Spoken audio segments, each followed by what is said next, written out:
मेरा मानना यह है कि बीजेपी की सरकार ये पूरी कोशिश करेगी कि वक्फ की प्रॉपर्टीज को बचाया ना जाए। बीजेपी की सरकारें पूरा ये कोशिश करेगी कि जहां पर वक्फ की प्रॉपर्टीज पर एनक्रोचर्स है और उन पर केस नहीं डाला गया, वो लिमिटेशन एक्ट को अप्लाई करके उनको मालिक बना देगी। ऐसा इसलिए सोच रहे हैं क्योंकि कानून बनाया आपने इस तरह से। देखिए, कानून को आपने ऐसा बनाया है कि वक्फ बोर्ड को कमजोर कर दो।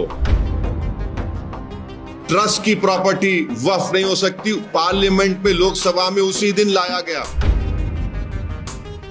जो ओपनली कह रहे हैं कि ये लोग इन्फिल्ट्रेशन करके आए हैं, कैसे आप उनसे इंसाफ की उम्मीद करेंगे?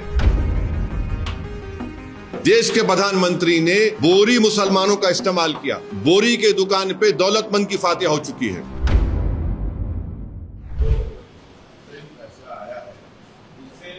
कुछ चीजों को आपके जो ऑब्जेक्शंस थे उसको कुछ हद तक एड्रेस किया गया है, तो क्या आप देखिए, मेरा मानना यह है, नहीं, मेरा सुन लीजिए, आप सवाल समझ गए। मेरा मानना यह है कि बीजेपी की सरकार ये पूरी कोशिश करेगी कि वक्फ की प्रॉपर्टीज को बचाया ना जाए।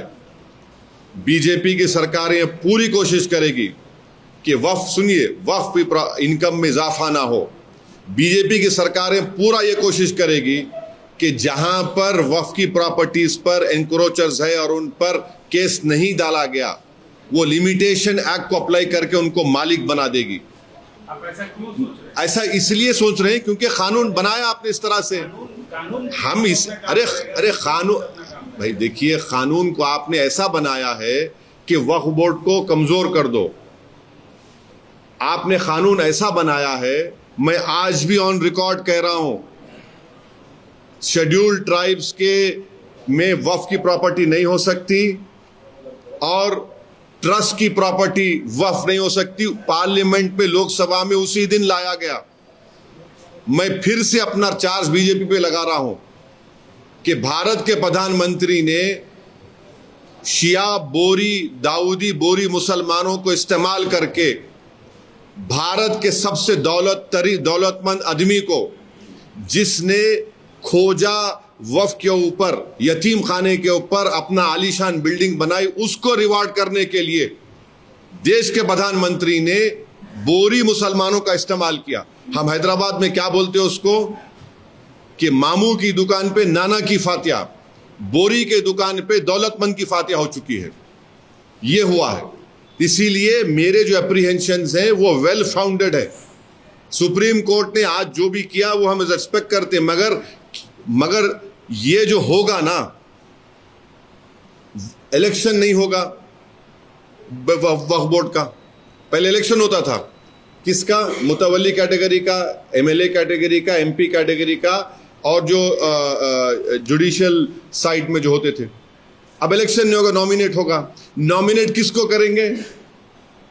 दूल्हे भाइयों को करेंगे, पूरे बीजेपी के जितने दूल्हे भाई हैं, और उसमें आप अपने लोगों को लाके डालेंगे।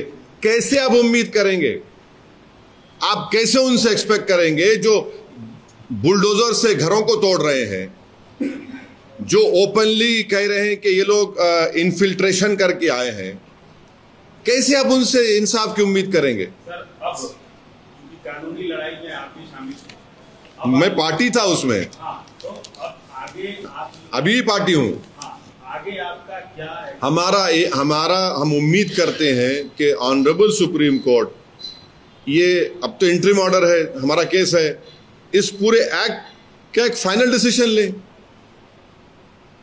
इस एक्ट का पूरा फाइनल डिसीजन लीजिए आप।